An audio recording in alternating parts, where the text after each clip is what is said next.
Hello. There we go.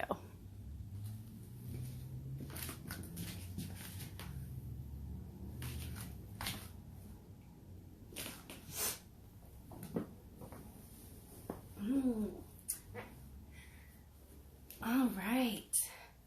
Hello again and good evening. I am Fløren K.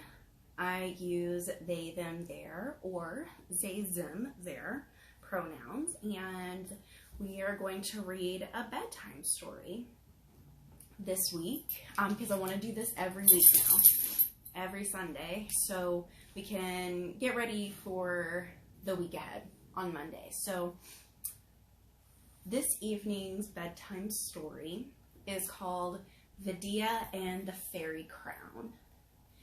And you might recognize Vidia. She is actually one of Tinkerbell's friends from Pixie Hollow. So, yeah, again, if you hear any words that you don't know, please feel free to just go ahead and type a comment right when you hear it, and I can go back and look at them later. Or you can send me a message, ask your mom or your dad or whoever you're hanging out with if you hear something that you don't know what it means. So, I want to show you this picture of Vidia first. Look at that. Isn't that pretty?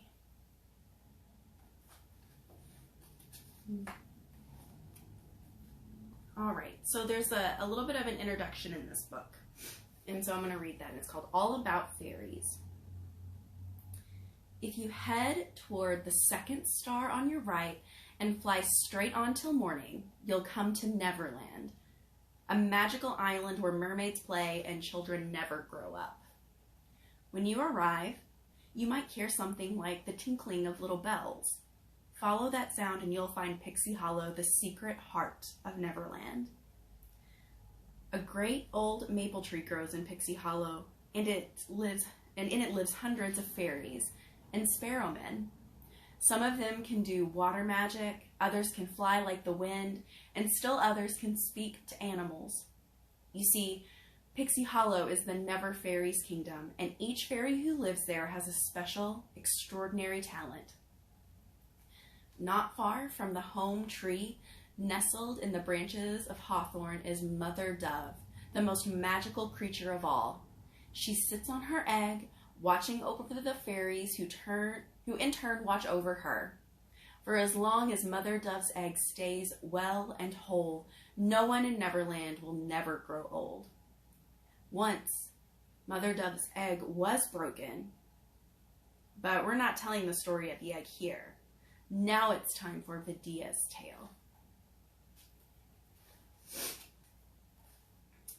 Right, so there is a picture of an invitation. First and foremost in this book, it says, "Come one, come every Never Fairy and every Sparrow Man to Her Royal Majesty's Queen Clarion's Arrival Day Bash. Where?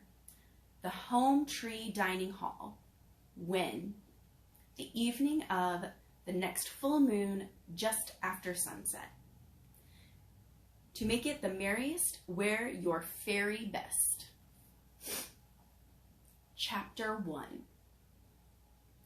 Every fairy and sparrowman in Pixie Hollow had received the same invitation. It was handwritten on linen in blackberry juice. It was going to be the biggest celebration Pixie Hollow had seen in a long time. So, on the day of the party, the home tree was abuzz with activity.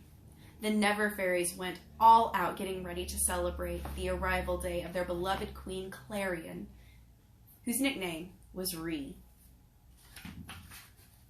In the kitchen, on the ground floor of the home tree, the cooking and baking talent fairies were whipping up the 7-course royal arrival day dinner. The menu included dandelion leaves stuffed with rice, pine nuts and spices, oven-roasted mini pumpkin soup, and pot pies filled with dwarf mushrooms and mouse brie. Dulce, the baking talent fairy, was churning out batch after batch of her specialty, the most delicious poppy puff rolls in all of Neverland. And for dessert, she made a 10-layer raspberry vanilla cake with buttercream frosting. Meanwhile, the polishing talent fairies were hard work in the home tree lobby and dining hall. Every brass plate, every doorknob, mirror, window latch, and marble floor tile was polished until the fairies could see their reflections just about everywhere they looked. The decoration talent fairies and the celebration setup fairies zipped about the dining hall. They moved the tables and chairs. They draped the tables with gold tablecloths and delicate lacy spider webs. They sprinkled flower petal confetti on every table across the floor. They hung colorful balloons in the arched doorway. The light talent fairies did double duty. Some of them set up the firefly lanterns that would fill the room with thousands of dancing points of light. Others did a practice run of the light show that they would perform for the queen at the party. They skillfully flared and dimmed their light. The sewing talent fairies were putting the finishing touches on the queen's dress. It was a full-length masterpiece of the finest silk, decorated with pale pink rose petals, the softest green leaves, and freshwater pearls. I have a picture.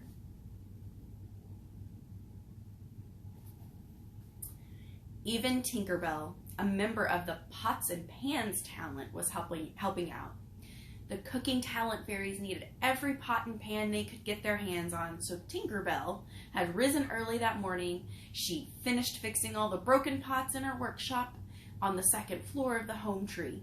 Then she returned them all, making several trips between her workshop and the kitchen. On her last trip down to the kitchen, Tink met up with her friend Ranny, a water talent fairy. Ranny had been working in the kitchen all morning long. She was using her talent to help out with lots of little tasks, getting the water to boil faster on the stove. "Ranny," Tink called, "do you have time for a break?" Ranny looked around the kitchen. Things seemed to be running smoothly. She didn't think she'd be missed if she stepped out for a few minutes. "Yes," Ranny replied, "I do have time. Let's go out back and whistle for Brother Dove. Maybe he can fly us down to the beach." Ranny did not have wings, you see. She was the only Never Fairy who didn't. She had given them up to save Mother Dove's egg and Pixie Hollow itself.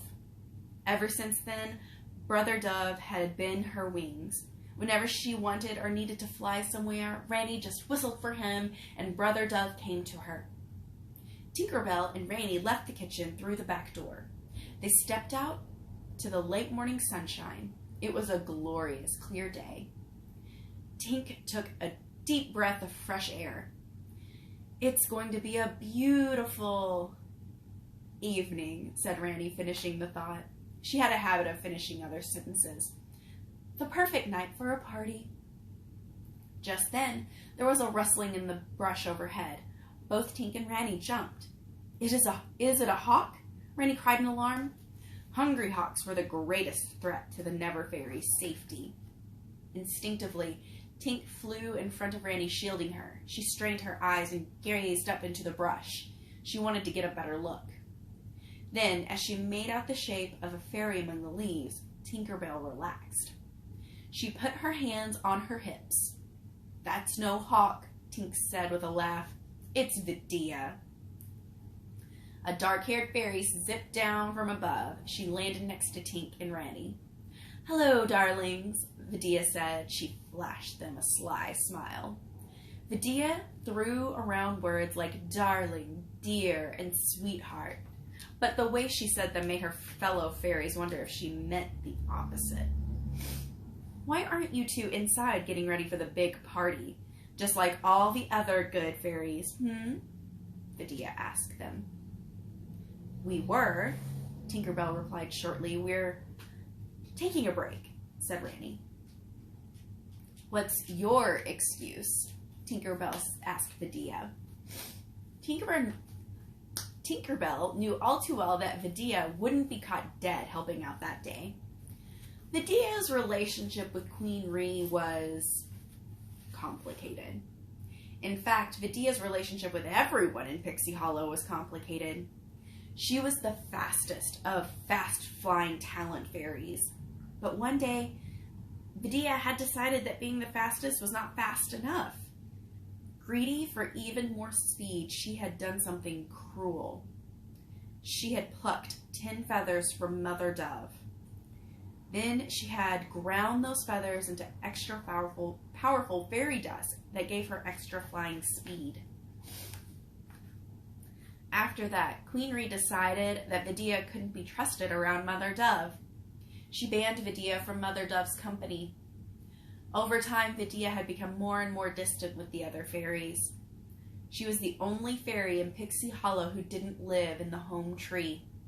Instead, Vidia lived on her own in a sour plum tree. Truthfully, most of the fairies and sparrowmen thought that a little distance between them and Vidia was not a bad thing.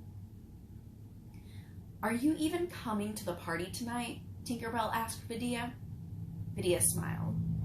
To the Queen's party, she laughed mockingly. "Of course not, dear. Why, that's what I'd call a waste of a perfectly good evening." Vidia paused and seemed to consider a new thought. "Oh, unless you need someone to fly in and snatch that gaudy crown off high and mighty Queen Ree's head. Now that sounds like fun. In fact, that's quite a tempting idea. Party or no party." Vidia shrugged. "Oh well, you dears have fun tonight." With that, Vidia took to the air. In a flash, she was gone. Tinkerbell and Ranny looked at each other and shook their heads.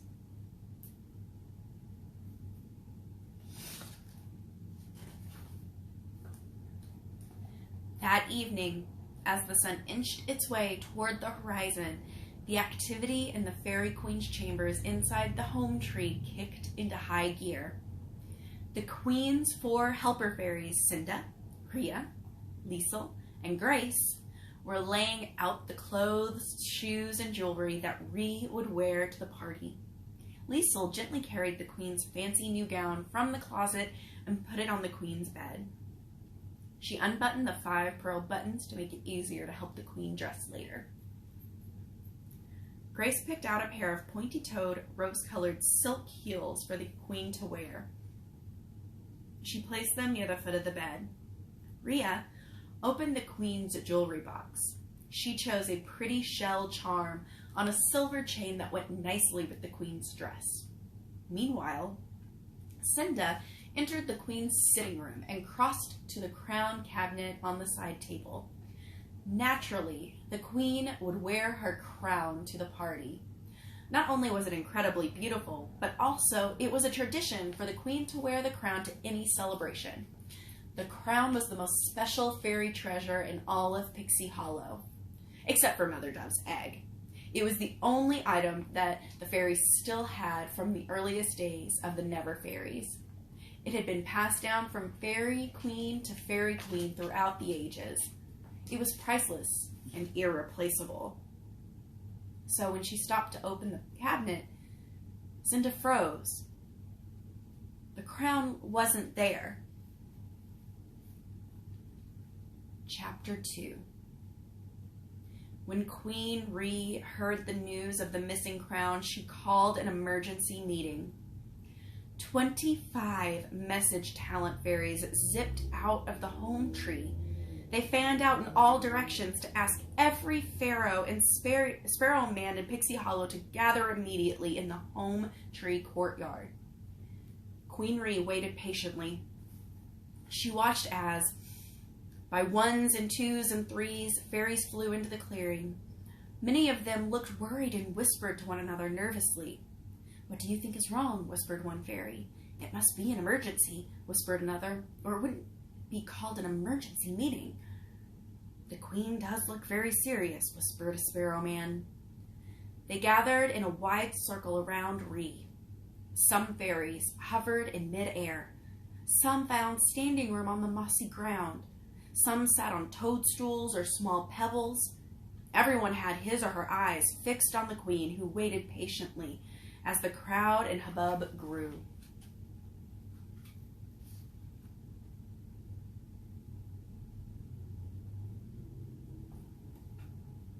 Soon the courtyard was bright with glows of hundreds of never fairies and sparrow men. Even Vidia was there. She lurked in the shadows of a mulberry bush. At last, when re-judged that everyone was present, she cleared her throat. All of the fairies and sparrowmen fell silent. "Fairies, sparrowmen," the queen called out, "I have called this meeting to let you all know that there will be no celebration tonight." A murmur arose from the crowd. The fairies exchanged puzzled glances. No arrival day celebration? After all the planning and preparation? "I need your help finding my crown, which has gone missing today," the queen went on. At that, the crowd's murmur became a cry of alarm. The crown, missing! Every never fairy and sparrow man knew the crown's history. But what did this mean? What had happened to the crown? "Do you mean that someone has stolen the crown?" Tink called out from her perch on a tree root. Now, said the queen, trying to calm the crowd. "Let's not jump to any conclusions. There's probably a good explanation for why the crown isn't where it's supposed to be. And if we all work together, I'm sure we'll find it." "Well, where was it last seen?" asked Terence, a fairy dust talent sparrow man. "Who was the last fairy to see it?" added Tink. "How long has it been gone?" added Idrissa, the light talent fairy. Queen Ree held up her hands to quiet the crowd. "Those are all good questions," she said. "Not all of them have answers yet, but maybe I should ask my helper fairy, Cinda, to come forward. She is the fairy who noticed that the crown was missing. After you hear what she has to say, you will know as much about all of this as I do." Cinda sat down with her talent in the front row of the ring of fairies.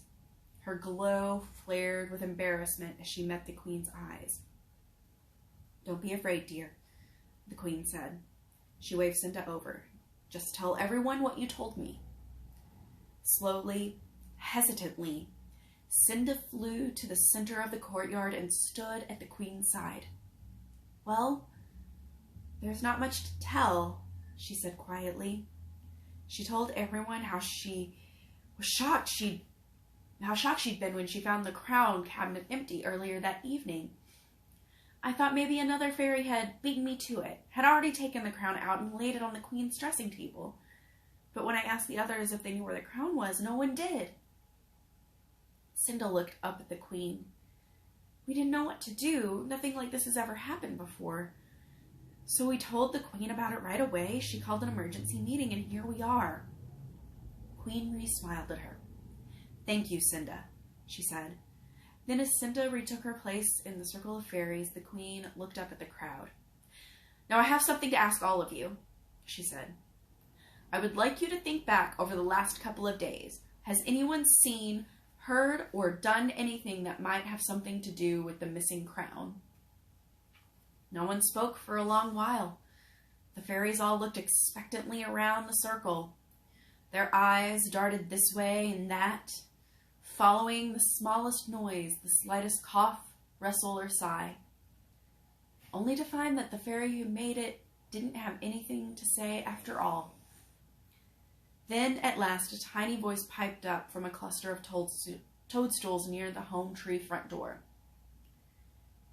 "Queen Ree," said Fløren, a grass-weaving fairy, "I saw the crown yesterday." "You did?" the queen replied excitedly. "Where? When?" Every fairy and sparrowman held his or her breath, waiting to hear Florian's reply. "Well, you were wearing it," she said, "at afternoon tea in the tea room." The crowd let out a sigh of disappointment. Yes, Florian snapped Vidia, who didn't see her wearing the crown yesterday at tea. "That's not the kind of information we need." The queen turned to Vidia. "That's quite enough, Vidia," she scolded. "Florian was only trying to be helpful."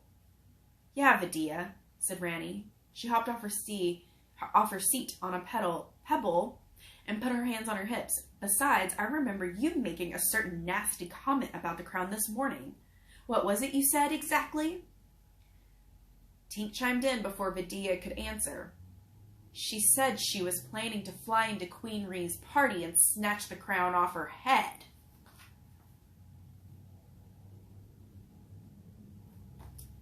All eyes turned toward Vidia, who crossed her arms and shifted her weight from one foot to another.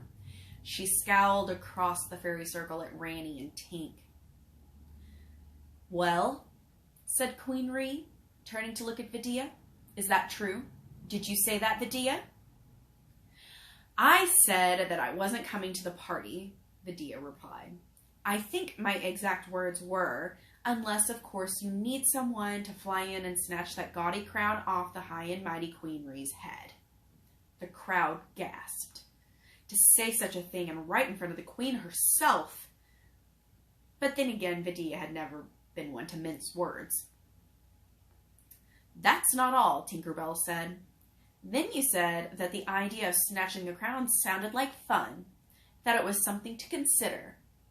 Party or no party, said Ranny, finishing Tink's sentence. It's true. She said that too. The crowd gasped again. Vidia forced a laugh. Oh, this is ridiculous, she said. Yes, I said those things, but really, what would I want with your crown, Rhee? What would I do with it? It's not like I could steal it and then fly around wearing it, could I?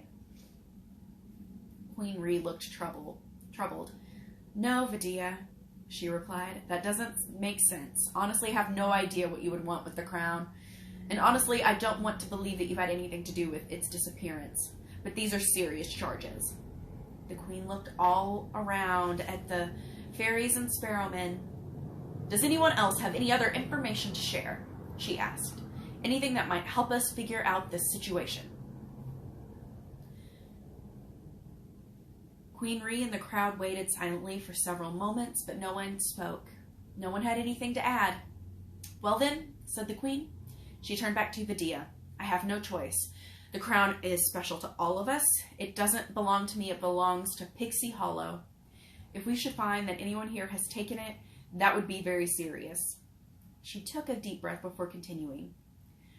I think we would have to call it an act of treason, she said sadly. And the only fitting punishment for such a crime would be a lifetime banishment from Pixie Hollow. Vidia's mouth dropped open in shock. This is unbelievable, she cried. This is so unfair. Don't I even get a chance to defend myself? Can't I prove I didn't do it? Of course you can, Queen Rhee replied. But not tonight, it's late. We're all tired. The Queen took to the air. She hovered above the crowd. Let's all gather again the day after tomorrow, she added. We'll hold Vidia's hearing then, mid-morning. Everyone who wishes to come may do so. And Vidia, you will have the chance to speak to the charges against you. Queen Rhee nodded solemnly and brought the meeting to a close. In the meantime, if anyone learns anything that might help us find the crown, please let me know. Thank you all for coming. Good night. With that, the Queen flew off and inside the home tree. One by one, the other fairies and sparrowmen also flew away, many of them passing Vidia on their way out of the courtyard and shot her disgusted looks. Others avoid looking at her altogether. And I think that'll be a stopping point for tonight. Next week, we'll start chapter 3, and we will find out what happens at Vidia's trial. Why don't you tell me in the comments whether or not you think Vidia did it? It doesn't sound like anyone else is being considered for taking the crown. Something I think might happen is that maybe someone misplaced it, maybe a polishing talent fairy. There are lots of possibilities, and I'd like to know what you think. And we'll keep reading next week, next Sunday at 8:30, and I hope you'll join me. I'm so glad that you came to listen to the story this week. I'll see you next Sunday.